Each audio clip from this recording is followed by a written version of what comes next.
የፕላስቲክ ቁሳቁሶች ለሰው ልጅ የሚሰጡት አገልግሎት በርካታ ቢሆንም ከሰው ልጆች ቸልተኝነት የተነሳ ከተመረተው ፕላስቲክ 80 በመቶ የሚሆነው በአካባቢም ብሎም በሰው ልጅ ላይ ብክለት እያስከተለ ይገኛል። ይህ የአካባቢ ብክለትም በዓለም አቀፍ ደረጃ ከ9 ሚሊዮን በላይ ሰዎች ያለ ጊዜ እንዲሞቱ ምክንያት መሆኑን የዓለም ባንክ በ2022 ያወጣው መረጃ ያመለክታል። የፕላስቲክ ምርቶች በልዩ ልዩ ዘርፍ አገልግሎት የመስጠታቸውን ያህል ጊዜያቸውና ጥቅማቸው አብቅቶ ወደ ቆሻሻነት ሲቀየሩ ያን ጊዜ መሰረታዊ ችግሮችን ይዘው መምጣት ይጀምራሉ። ብዙ አመት መቆየት የሚችል ነገር ነው። ፕላስቲክ መሬት ውስጥም ገብቶ የመሬት ለምነትን ወደ ኋላ የሚመልሰው ነው። የመሬት ለምነት ወደ ኋላ ይመልሳል። ግን ዋና ጉዳቶች ብለን ብናይ ጥሩ ነው። አንደኛው ያው የአካባቢ ብክለት ነው ያስከትላል። አካባቢ ብክለት ያስከትላል። አካባቢ ብክለት ማለት አንደኛው ከጽዳት ውበት ጋር እያይዘን ብናይ ሁል ጊዜ ቶሎ ቆሻሻውን እንዲበዛ ያደርጋል። በየቦታው ደግሞ ባህሪው በአየርም በንፋስም የሚሄድ ነገር ስለሆነ ብዙ ቦታ ቶሎ ያቆሻል። ይሄ እንዳለ ሆኖ ሌላ ደግሞ በየቦታው እሱ ነው የሚታየው። ይሄ ደግሞ ሆኖ ብቻ አይቀርም፣ የምንሰበስበውን ቆሻሻ በጣም እንዲበዛ ያደርጋል። አንድ ይሄ ነው። ሁለተኛ ደግሞ የመሬት ለምነትን ይጎዳል። መሬት ውስጥ መቆየት ባህሪ አለው። ቢያንስ 100 ዓመት 150 ዓመት የሚቆያል የሚል ስላለ ይሄ ብዙ ጊዜ መቆየቱ ራሱ መሬቱም እዛ ላይ ይመለሳል። ዝናብ ሲዘንብ ዝናብ ወደታች አይገባም። ሰው ሲቆፍር ደግሞ አይቆፈርም። የሚሰጠውን ደግሞ ከመሬት ላይ የምንጠብቀው ነገር ሳናገኝ እንቀራለን። የፕላስቲክ ምርቶች በተለይ አሁን ጊዜ በዓለም አቀፍ ደረጃም በሀገራችንም በክልላችንም ያው ከጊዜ ወደ ጊዜ እየጨመረ ያለበት ሁኔታዎች አሉ። ያው ሰው ቀን በቀን የምጠቀማቸው ነገሮች ከመሆናቸው አንጻር ከጊዜ ወደ ጊዜ በከፍተኛ ደረጃ እየጨመረ ያለበት ሁኔታዎች አሉ። ከዚህ አንጻር ግን አካባቢውንም እየበከለ ያው ጉዳት እያደረሰ ያለበት ሁኔታዎች አሉ። ያው በተለይ እነዚህ ፕላስቲኮች ያው ረጅም ዓመታት አፈር ውስጥም የመቀመጥና እንደማይበሰብሱ ስለሆነ ከፍተኛ ጉዳት እያደረሱና በተለይ ከተማም ላይም የከተማ ውበትንም በከፍተኛ ደረጃ ችግር እየፈጠሩ ያለበት ሁኔታዎች አሉ። በተለይ እነዚህ መሰረተ ልማቶች በተለይ ዲቾች ምናምን ላይም ያው ሴዌሬጅ ሲስተሙን ጉዳት የሚያደርሱበት ሁኔታዎች ያለበት ሁኔታዎች አሉ ማለት ነው።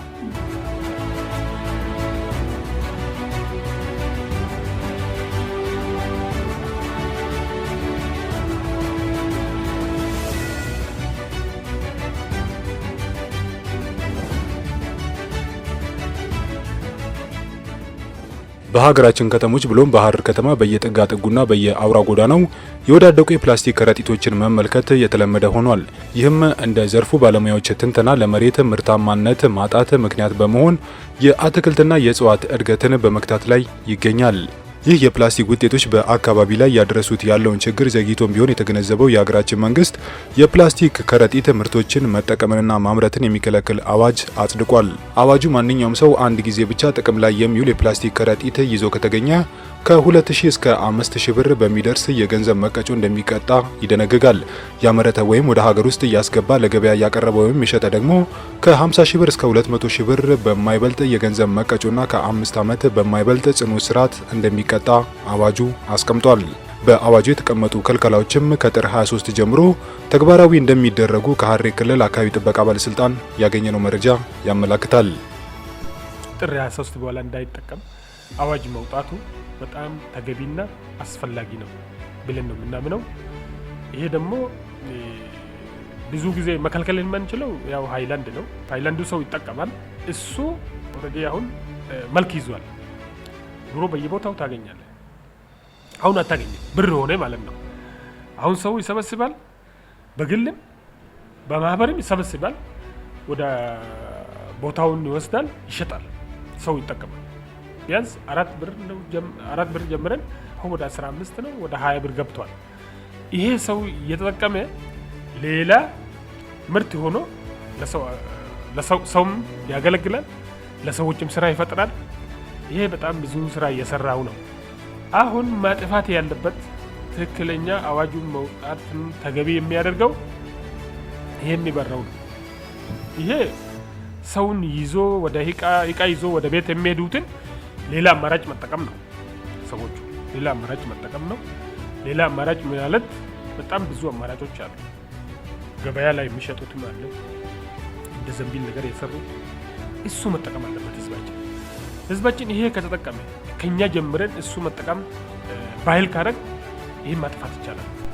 1383 ህዝባር 2017 የወጣበት በተለይ የደረቅ ቆሻሻ አያያዝና አወጋገድን በፌደራል ደረጃ የወጣ አዋጅ ውስጥ በተለይ የፕላስቲክ ምርቶችን ክልከላ ያስቀመጠበት ሁኔታዎች አሉ። አሁን ቅድም እንዳልከው ከጥር 23 ጀምሮ በመላ ሀገሪቱ ክልከላዎቹ ተግባራዊ የሚሆኑበት ሁኔታዎች አሉ ማለት ነው።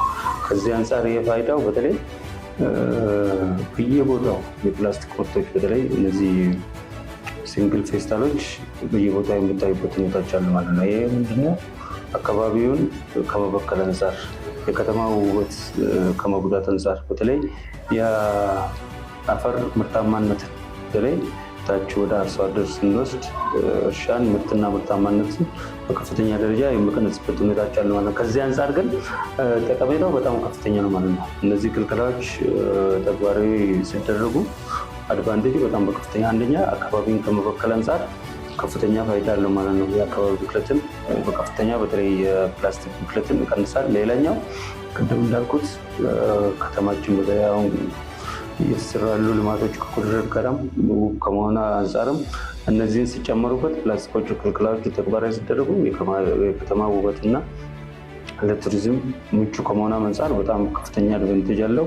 ሌላ በተለይ የአፈር ለምነትን በከፍተኛ ደረጃ ይጨምራል ማለት ነው። አሁን በየቦታው ፕላስቲክ የገጠሩም በከተማም በተለይ ምርታማነት አፈር ውስጥ ገብቶ ለረጅም ዓመታት ሳይበሰብሱ የሚቆዩበት ሁኔታዎች አሉ።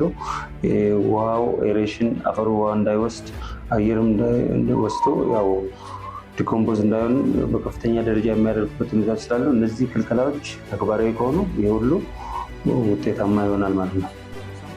አዎ ሰምቻለሁ። በጣም ጥሩ ነው። ፌስታሎች በጣም አስፈላጊ አይደለም። በየመንገዱ ይወድቃሉ። ቦታ የሚዘጋጅላቸው የለም ምን የለም። ስለዛ በጣም ጎጂ ናቸው ብዬ ነው የማስበው። ይደግፋለሁ ማለት ነው። እንደዛም እንደ አማራጭ ደግሞ የሆነ ሊፋፋ እንደ ሊፋፋ ጋዜጣ ነገር ቢጠቀም ሰው ፋብሪካውም እንደዛ ቢሰራ ጥሩ ነው ብዬ ነው የማስበው። አዋጁ በቃ ከጥር 25 በኋላ ፌስታሉን እንዳይጠቀሙ ተብሏል። እስከዛ ድረስ ደግሞ ማስታገሻውን እንጂ እኛም እንደሚቆም እንፈልጋለን። ለምንድን ነው ሰፈራችን አካባቢችን እየቆሸሸ ስለሆነ ፌስታሉ እንግዲህ እንደሚቆም እንፈልጋለን። እስከዛ ድረስ ማስታገሻ እስከሚመጣ ድረስ ብቻ እየጠበቅን ነው።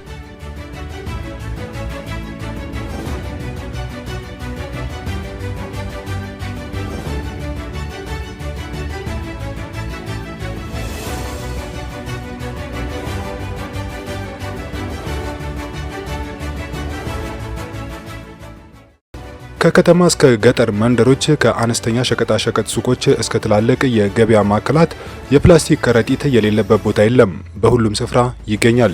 የምግብም ይሁን የጨርቃጨርቅና አልባሳት ይሁን እንዲሁም የእህልና የምግብ ምርቶች ግብይት ያለ ፕላስቲክ ከረጢት ወይም ፌስታል የሚሆን አይደለም። ታዲያ ይህ ለአንድ ጊዜ ብቻ አገልግሎት የሚውል ፕላስቲክ ከረጢትን የመጠቀሚያ ጊዜ ጥር 23 ቀን 2018 ዓ.ም ያበቃል። ታዲያ ይህ የፕላስቲክ ከረጢትን መጠቀምን ማምረትንና መሸጥን የሚከለክልና በሕግ የሚያስጠይቅ አዋጅ ተግባራዊ ከመደረጉ በፊት ህብረተሰቡ ስለ ጉዳዩ በቂ ግንዛቤ እንዲኖረው ከማድረግ አንጻር ምን እየተሰራ ነው ስንል ጠይቀናል። እኔ ምንም አልሰማውም። እስከ ዛሬ ፌስታል ነው መስተንግዶ ያዝ ነው፣ በፌስታል ነው። በሚዲያ እንኳን ከዛ በፊት ሚካ በቃ እንዲቆም ለፋብሪካዎቹም ለምኑም ማስጠንቀቂያ የ6 ወር 3 ወር እንትን መሰጠቱን አውቃለሁ። ግን እዚህ ብዙ ጊዜ ሚዲያ የማይከታተሉ ሰዎች አሉ። አሁን ፌስታል ለምሳሌ ይሄ የሲጃራ ምልክት ያለባቸው ምናምኖች ትላንትና እየፈተሹ ነበር በየመንደሩ የተወሰደባቸውን ሰዎች አሉ። ስለዚህ ቅድሚያ ማስተማር ከመወሰዱ በፊት ማስተማር ለተወሰነ ጊዜ በሚዲያም ሆነ በእንትን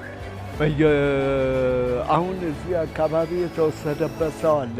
በሱ የሚተዳደር ሌላ ነገር የለውም። እርግጥ ይጥባ ፌስታል ለመሬት ጠንቅ ነው። በተለይ ይሄ ስሱ ይሄ ቢቸግር ሚለዋል ከመሬቱ ከገባች አይበሰብስም። መሬቱም ትንፋሽ አያገኝ ምን አይል አየር አያገኝ ይበላል። መሬታችን ይበከላል። ስለዚህ ጥሩ ነው እርምጃው፣ ግን ትምህርት መሰጠት አለበት። አስተምሯቸው በሚዲያ በምን ህዝቡን ደግሞ ለዚህ ግንዛቤ እንዲኖረው መደረግ አለበት። ሁሉም አልተረዳውም። ሁሉም በቤቱ ነገር ይዞ የሚመጣው ይሄንን ነው። ከቤቱ ዕቃ ዘንቢል የለም። ድሮ ዘንቢል ነበር፣ ዘንቢል የለም። ይዞ የሚመጣው ነገር የለም። በልብሱ ይዞ አይሄድም ሰው። ህብረተሰቡ ምን መሰለህ በአንዴ ደግሞ ስለማይወስድ ማለት ነው እነሱ እንትን ለማድረግ ነው። በቃ ቀስ በለን እናስለመደዋለን። እኛ በራሳችን እኛ ነው የምንሸጠው። ፌስታል እንደዚህ ነው፣ ጉዳት እንደዚህ ያመጣል ብለን እኛ ከመንግስት ጋር ቆመን ህብረተሰቦቹን እንደሚለምዱ እናረጋለን ማለት ነው። ስለዚህ አሁን አስተሳሰቡ ላይ በደንብ መስራት አለበት። ሰው ያለ ፌስታል የሚኖር አይመስልም። ይሄ ብክለቱን በደንብ እንዲያውቁ ማድረግ ሰዎቹን በሚዲያም ሰርተን ብክለቱን መንግስት እንደዚሁ አልከለከለም፣ ስለሚያበላሽ ነው የምናሳልፈው። ለልጆችን የምንሰጠው አንደኛው መሬት ነው። መሬት ንብረት ነው። እንደ ሀገር እኮ ሀገር ማለት መሬት ነው። መሬት ጨምሮ ሰው ነው። ሰው ደግሞ ያለ መሬት መኖር አይችልም። ለልጆች የልጅ ልጆች አሳልፈን የምንሰጠው ይሄ ነው። ለም መሬት ነው። ለም መሬት ብቻ አይደለም፣ ሰውም ደግሞ እውቀትም ኖሮ ፋይዳና ጉዳቱም አውቆ ይሄ ነገር እንዲጠነቀቅ ማድረግ አለብን። ከዛ ደግሞ ይሄ መሄድ አለበት፣ ለትውልዱ ማስተላለፍ አለብን። ይሄ ነገር አያስፈልግም፣ ጉዳት አለው፣ ችግር ያመጣል፣ መሬት ለምነትን ያጠፋል። መሬት ለምነት ከጠፋ ደግሞ ሰው ጠፋ ማለት ነው። ሰው እኮ ቁርኝት ነው፣ ከመሬት ጋር ቁርኝት አለው፣ አብሮን ነው የሚኖረው። ሰው ከሌለ መሬትም ጥቅም የለው። ሰው ደግሞ መኖር የሚችለው መሬት ሲኖር ነው። እንግዲህ አዋጁ ያው ባለቤትነት የአካባቢ ጥበቃ ነው፣ ግን ከሚመለከተው አካል ጋር እኛም ቅድመ ዝግጅት የጀማመርንበት ሁኔታዎች አሉ ማለት ነው። ግንዛቤ በተለይ በተለያዩ አማራጮች ግንዛቤ ለመስጠትም ቅድመ ዝግጅት ላይ ነን። ከሚመለከተው አካል ጋራም በተለይ የህግ የሚያስፈጽሙት ጋራም ዝግጅት የተጀማመሩበት ሁኔታዎች አሉ ማለት ነው።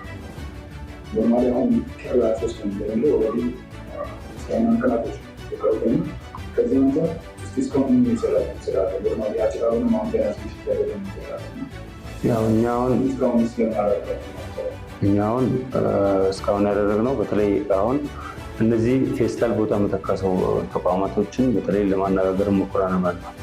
እነዚህ ከረጢት የሚያቀርቡት ድርጅቶችንም እነዚህ ክልክላዊ ተግባራዊ ሲደረጉ ያው እነዚህ ሪፕሌስ የሚያደርጉ ከሌላ ቦታም እዚህ ክልል ላይ ካሉት አምራች ተቋማት ጋርም ዝግጅት ለማድረግ ሞክረናል። እነዚህ የሚያመጡት ከሌላ ቦታ ፕላስቲክ ፌስታልን የሚያመጡት ላይም ተወሰነ ነገር ናቸው። እነዛ ምንምት አሁን በኋላ አዋጅ ተግባራዊ ሲደረግ መሸጥ እንደማይቻል እነሱ ጋርም ለመድረስ የሞከርንበት ሁኔታዎች አሉ። ያው ሌላኛው መላው ህብረተሰብ ነው። እሱ በቀጣይ ላይ በተለያዩ አማራጮች እንደርሳለን። ሌሎቹ ከመለከታቸው አካላት ጋር በቅንጅት ለመስራት ዝግጅት እያደረግን ነው። በተለይ ከደንብ ማስከበሪያ ጋር ከእሱ ጋር ይህን አዋጅ ለማስፈጸም የጀማመርናቸው ስራዎች አሉ ማለት ነው። እሱ አሁን እንግዲህ ያው አዋጁ በፌደራል ደረጃ ነው ያወጣው። እሱን በሂደት እኛ አሁን ግንዛቤ እየሰጠን ስራውን ወደ ስራ ውስጥ ስንገባ የምናየው ይሆናል ማለት ነው።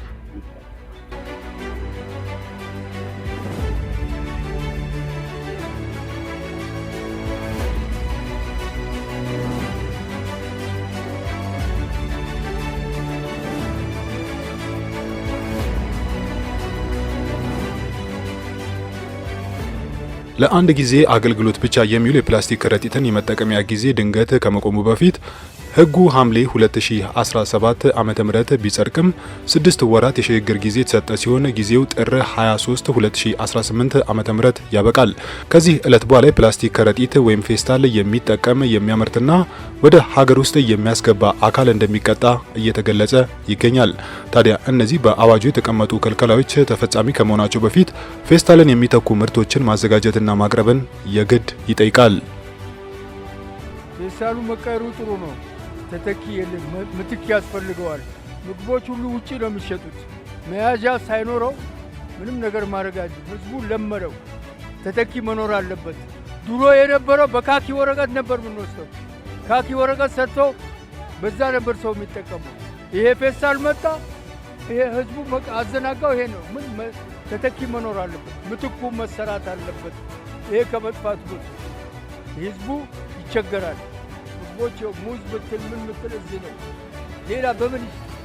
ስለዚህ መንግስት ይሄን ታሳቢ አድርጎ ምትኩ አማራጭ ደግሞ አልቀረቡም እኮ አሁን አልቀረቡም። ቀርቦ ነው መከልከል ያለበት። ይቅረብ ፋብሪካዎች ይቋቋሙ። እዚህ አሁን የኛ አማድሬሳ ፋብሪካዎች ይቋቋሙልን፣ እሱን ይተካል። ለምሳሌ ድሮ እኔ ብዙ እድሜ አለኝ፣ 3 መንግስት አይቻለሁ።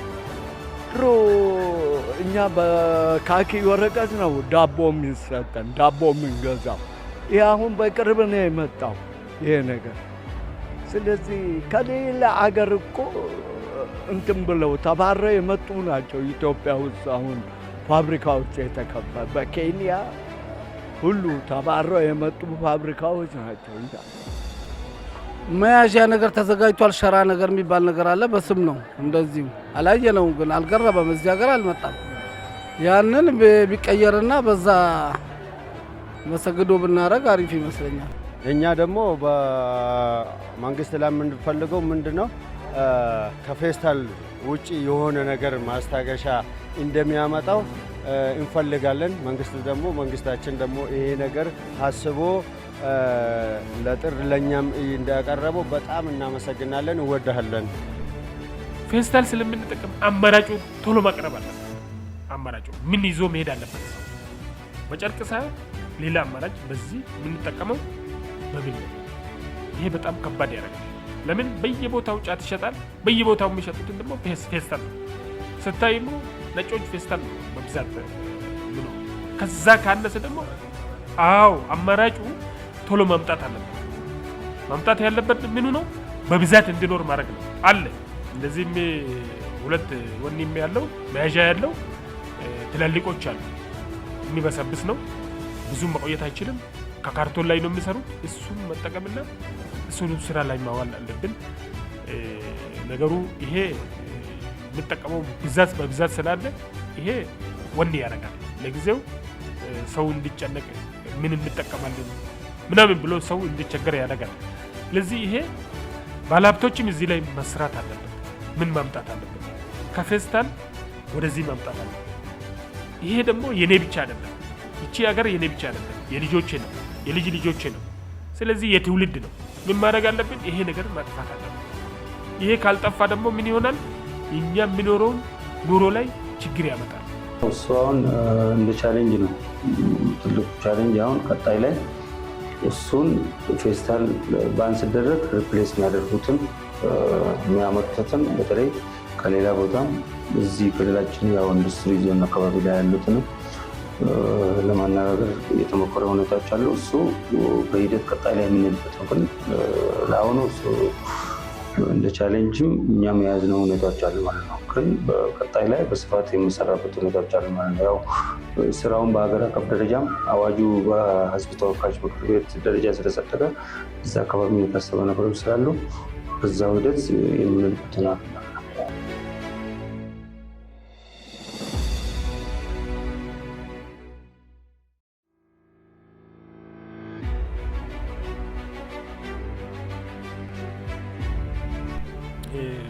መነሳት የሚገባ ብዬ የሚያነሳው አንደኛው ሰው የራሱን አድርጎ መውሰድ አለበት። መጀመሪያ እኔ የራሱን ማድረግ አለበት። መጀመሪያ ራሴን ፌስታል የኔ እጅ መገኘት ከመቼ ጀምሮ ከ23 ጀምሮ መሆን አለበት ብዬ ቢያምንም ከአሁኑኑ መጀመር አለበት። ከአሁኑኑ ከዛሬ ጀምሮ ከዚህ በፊት ፌስታል ይዤ የሚሄድ ከሆነ እሱን ማስቀረት የኔ እጅ ማየት ያለበት ምንድን ነው? ፌስታል ያልሆነ ነገር ነው የኔ እጅ ማየት ያለበት። ከዛስ ሌሎችም ደግሞ ሌሎች ተቋሞች እዚህ ላይ እንሰራለን የሚሉ ተቋሞች ከዛሬ ጀምሮ እኛ እጅ ፌስታል መኖር የለበትም የሚለው ላይ መደረሳል። እኛ ሌሎች ከዚህ ውስጥ ነሱ። ሁለተኛ ደግሞ ከህዝብ ጆሮ መድረስ ነው። ህዝብ ጆሮ ከደረሰ በኋላ ደግሞ ህዝቡም የሰማውበት ቀን ጀምሮ ይሄ ነገር አሁን አዋጅ ወጥቷል። ግን አዋጁ ሰምቷል፣ ማንም ሰው ሰምቷል። አዋጅ ወጥቷል እዚህ ሀገር ውስጥ ግን ይህን አይል ወር ብሏል ብሎ እያሰበ አይደለም፣ ይዞ እየሄደ ነው። ስለዚህ ምን መሆን አለበት? ቅጣት ሳይመጣ ብዙ ቅጣት ነው። ቢያንስ ይዜ ከሄድ ይሸጡትን ማለት በጣም ከባድ። ይሄ ቅጣት እኔ ጋር ሳይመጣ እኔ ራሴው መቅጣት አለበት፣ ራሴው ይቅጣ ብሎ ራሱ ላይ መውሰድ አለበት። ለምን ውሳኔው እሱ ብሎ ማሰብ አለበት። ይሄ ደግሞ ከኛ ጀምሮ ነው ተግባራዊ የምናደርገው። እኔ በራሴ ዛሬ ጀምሬ ፌስታል የሚባል ነገር ያው እንግዲህ የፌስታል እነዚህ ፕላስቲክ ፌስታል የምንላቸው አካባቢያችንን በተለይ ክልላችን አሁን እየተሰራ ያለው የኮሪደር ልማት ሁላችንም እናውቃለን። በሀገር አቀፍ ደረጃም በከፍተኛ ደረጃ በክልል ደረጃም ከተማችን ውብ እየሆነች ያለችበት ሁኔታዎች አሉ። ይሄ በክልላችን ደረጃ አዋጁ መውጣቱ በጣም በከፍተኛ ይደግፈናል ማለት ነው። ይሄ እየተሰራ ያለው ከኮሪደር ልማት ጋራም አንዳንድ ቦታ ስናይ እነዚህ ፌስታሎች የተሰሩ ስራዎችን በተለይ እነዚህ አረንጓዴ ቦታዎች የምታዩበት ሁኔታዎች አሉ። ይሄ ተግባራዊ ሲደረግ ከፍተኛ አድቫንቴጅ ስላለው ህብረተሰቡ ይህን አውቀው በተለይ የወጣውን አዋጅ ተግባራዊ እንዳያደርግ፣ ሌላው እነዚህ ህግ አስከባሪዎች ትብብር እንዳያደርጉና በሀገር አቀፍ ደረጃ የወጣውን አዋጅ ሁላችንም በጋራ ተባብረን እንግዲህ አዋጁ የወጣው አካባቢና የሰው ጤናን ለመጠበቅ ነው ማለት ነው። ከዚህ አንጻር ሁሉም ይህን ግንዛቤ አግኝቶ ተግባራዊ እንዲያደርግና በተለይ ይህን የሚያስፈጽሙት አካላት ጋራም ትብብር እንዲደረግና ከተማችን ከፕላስቲክ ብክለት ነፃ እናደርግና ክልላችንም በተለይ ከተማም ገጠር ላይም እዚህ የፕላስቲክ ብክለት ነፃ ማድረግ የሁላችንም ኃላፊነት እንድንወጣ ይላል።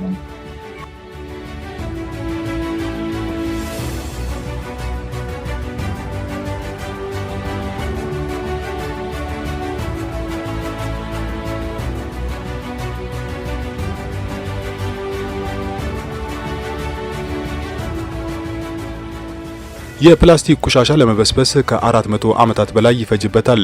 ይህም በአፈር ጤንነትና በአካባቢ ላይ የሚያስከትለው ጉዳት ከፍተኛ ነው።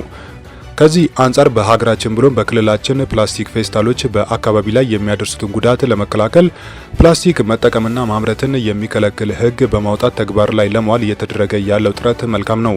ይሁንና አዋጁ ሙሉ በሙሉ ተፈጻሚ ከመሆኑ በፊት የህብረተሰቡን ግንዛቤ የሚያሳድጉ ስራዎች ላይና ተኪ አገልግሎት የሚሰጡ ምርቶችን ማቅረብ ላይ በስፋት መስራት ይገባል። አንዳንድ ጊዜ የቆዩ ልማዶች በአጭር ጊዜ ውስጥ ሊረሱ የማይችሉበት እድል በመኖሩ የህጉ ዓላማ ህብረተሰቡን በመቅጣት ገቢን ከመሰብሰብ ይልቅ ተኪ ምርቶችን ማቅረብና ግንዛቤ ማሳደግ ላይ ትኩረት አድርጎ መስራት ላይ ማተኮር ያስፈልጋል።